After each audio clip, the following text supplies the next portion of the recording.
founder and CTO at Searchmetrics. He just recently awarded among the 8 online influencers in digital marketing globally. He began to develop search and content performance software when it was an unruly race between a handful of pioneers. Before that, he studied computer sciences in Berlin and achieved a lot of knowledge about search engines already during his academic studies. Searchmetrics is one of the most successful suppliers of software, search analytics, and content optimization, with offices in Silicon Valley and Europe. He is not only a digital leader, but also a digital disruptor. We are honored that you are here with us. Please welcome Mr. Markus Tober. Hi, good afternoon, everyone. Because I have a lot of cool stuff to share with you, especially when you're working for a large brand. I have a couple of surprises because I believe that when we talk about digital transformation and all these kinds of things, the big brands, they're really lagging behind. So I thought it really makes sense to not just talk about search. It makes sense to talk about a lot of stuff that is way beyond search, and this is the content marketing challenge. And content marketing means really the creation of content that's kind of consumed or should be consumed by the consumer. But if you look at the global spendings, which have been in 2015 around 145 billion, and then you look on how much of this content actually is really visible and being consumed, it's just 1 out of 5 pieces, which means 116 billion, which is invested in content, is kind of just waste. It's polluting the internet. And maybe you have the same experience in your company when you create content that sometimes you're wondering why there is no user coming. And I have a couple really nice examples. When you then go further and look at the marketing mix, a survey last year from the largest agency in content marketing found out that about 1/3 of the current marketing budget is going into content production, and even 50% of companies said they're going to increase the budget in the next 12 months. So actually, content is really what drives us, because when you look at content marketing, or you could also call it native advertising, this is the real future, because if you look at the coverage of people having an ad blocker, for example, in their browser, or when you saw that Apple announced with iOS last year ad blocking capabilities in their operating system, the typical way to reach the user through just banner ads and all that stuff, it's not going away, but it's not that growth anymore. So content marketing is really the future. But if you also go further, you see that one of the biggest challenges that all these companies have is measuring the effectiveness of content, because you create a lot of content, like you've seen, 4 out of 5 pieces of content never have been consumed. So this is really a big challenge. You invest a lot of money, you have problems measuring it. So if you are a big brand, you should really pay attention to these numbers. This is Google, but actually there are a lot of other search engines that are very large as well, like Baidu or Yandex. So this is just an example. So if you have billions of searches every day, and you know that most people who are going to or who have the will to buy a product, they read or they try to find information before they make a purchase. If you know this, content actually is the key, but actually 79% of all purchases still happen offline. But also, this is coming from Google from last year. 54% of all people who actually make a purchase offline do a research online. So that means that being visible, being found, is actually much bigger than you actually can imagine. And if you're one of these brands, and I have an example of another brand just in a couple of seconds, you really should pay attention to the following example. I took Best Buy, but actually you can do the same with MediaMarkt, or you can just use another electronic retailer. So these big brands, I mean, they try to sell us stuff like this, right? Phones, like Samsung Galaxy phone or iPhones, or other stuff. But if you look at what they normally do in the offline world, they can't use this this kind of process in the online world. So take this example. When people want to make a decision when they want to buy a new smartphone, They want to find information. So take this, iPhone 6 versus Galaxy S5. Actually, they're old phones, but still people search for that stuff. If you look at the search results, there's no bestbuy.com ranking at all. And what I thought is, okay, maybe Best Buy, they just have, people who are not capable of optimizing their page.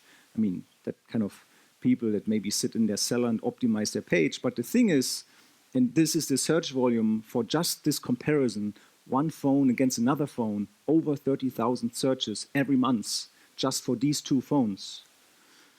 It's incredible if you multiply this with all these different phones that exist. And if you continue and you look, okay, is there even a page at bestbuy.com that compares the iPhone 6 and the Samsung Galaxy S5? There is no page at all. And then I was wondering, okay, that makes sense. Maybe it's Samsung and Apple, they don't have that. And then I was wondering, maybe they have a phone about this, right? So, all of you have an iPhone 6 or 6S or 7. It's very hard to find the difference between these three different phone models because except the headphone jack that's missing at the iPhone 7, they look the same. So Apple sold or is selling since 3 years actually the same phone. So I was wondering, does Best Buy has a page to compare all these models? And they don't. They have no page where people can find the information, what's the difference between iPhone 6, 6S and iPhone 7. So now imagine the big funnel. People who really want to get information, they want to kind of know what's the difference between these phone models. So if I would be a Best Buy, the first thing what I would do is I would create the content that people actually want before they purchase a product. And they have no content at all in that space. So search actually is super huge to reverse engineer the demand of the customer. Let's talk about a couple other things, the user intention. So when you create content, you always have to keep in mind that not everyone wants to see the same content. So let's take 3 different examples here. So the spender is a person who has a lot of money. They just want to kind of find the best product. They don't care about the price. They just want to have the best product. If you try to target the backpacker, who is maybe not the guy who likes the best user interface or the best workflow, who maybe is just looking for the best price, you have to kind of create different content. And if you have more the intellectual person who's looking for the most valuable information, you have to kind of create different content as well. And I have a couple examples. But when we talk about content, this is not about Google, this is really about the content itself. Companies like Google, they use machine learning, they use user factors to kind of understand which content should be relevant. Because if you have this kind of polluted internet, they have to make the best guesses to give you the most relevant content as fast as possible. And they're pretty good in that. So take 2 examples. So this is a company, Wayfair. They're based in Boston. Wayfair, they're actually very, very good when it comes to creating the content the user actually wants. So they sell home decor and furniture stuff. And through the right content, they made it within 1 year to a growth of over 500%. That's in the UK. So I also took a German example. So there's a company based in Munich, Spring Lane. They started as an e-commerce company. They sold goods for your home, for your kitchen. And in that moment, when they invested in content all around these machines that they are selling, like how to make your own ice cream, and then of course you can buy all their stuff in their online shop, they had a growth of over 400% last year.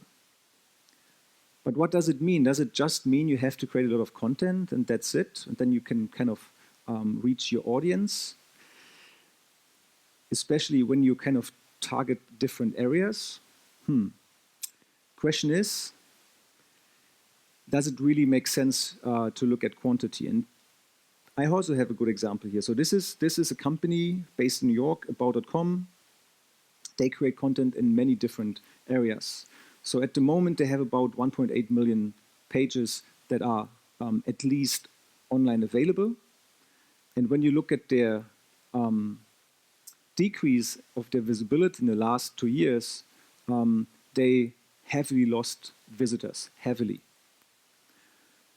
And then I thought, okay, I take someone else who's actually super successful. It's The Kitchen. So this is another American site, but it's a niche site because they only care about food content, recipes and tutorials, how to create your own pasta and your pizza and so on. They only have almost 78,000 pages indexed. That's 5% of what About.com has.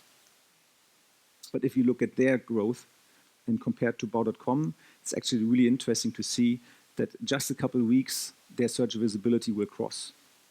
So it's not really the quantity that matters, it's the quality that matters. And if you're Best Buy or MediaMarkt or whoever, when you create content, you should create the right content, but at least you should think about doing it. Because it's not just these large brands, I can also take all the other brands from my brand logo slide. They're not really creating the right content. So then I analyzed The Kitchen. What does The Kitchen make different to all the other pages when it comes to recipes? And what they really did is they structured the content. So they thought about what is the intention of a user when they want to see how to make your own pasta. And what we do is, this is part of what we do in Searchmetrics. So we have about 100 people working on the data and the product. So we have a pretty large data science team with computer linguistic experts. And we try to analyze the content, the meaning of the content. And in that kind of case, it's pretty obvious when you have the analysis that structured content like a bullet point list or different paragraphs, a video in between, that this kind of really resonates with the user. But if you look at the content that About.com created in the food space, this is actually floating text. It's text with a couple images. So is it just because About.com they don't know it, or is it because others are a little bit more smarter? So that's what I mean. Content needs to be different according to the user attention. When you are more the intellectual person, you're maybe more interested in depth in every story. When you're more the backpacker, you're more interested in kind of a cheap price or a nice locations. And this is what you have to think about. And there are a couple of companies actually in Germany who do that pretty well. So everybody, for example, talks about the success of Zalando. But what many people don't talk about is Zalando's success is very much based on their content marketing. Of course, they built a huge brand through their interesting commercials. But what you don't know is they have 80 people working on the content, 80. So you can now make a guess how many people MediaMarkt is working on their content. No one. So that's the difference of success and no success. So here are a couple examples. So if you want to become successful in a space where people prefer a video, you shouldn't think about text. So content actually is not just text. It could be an image gallery, or it could be something different. Yeah, to engage perfect with your audience, you definitely need the right content in the right moment on the right device. And when you look at all the new devices that are up and coming, so in VR, when you have, for example, many games or many apps or many different products, then this becomes important as well. I mean, go into the Play Store here on your Android device, on the App Store, on your iOS. There's a pollution as well. And that's why it's so important that you create the right content. And if you're a brand, you should really think about it. Okay, some more examples. I promised Monty to make it not too technical. Normally I talk about technical stuff. So that's why I took a couple high-level examples. So if you look at these different industries, e-commerce, health, finance, travel, and so on, they are very different. And I mean, I told you, okay, you should care about content and the user experience and all that stuff. But in all these industries, you have different user intentions and you have different kind of factors that influence success or no success. So I took health because I mean, that's a super important topic and people really do care about their health. And when you look at stuff like, okay, how long is the average content within the health space in the US, you see, okay, so obviously the content is much longer than in e-commerce or in finance.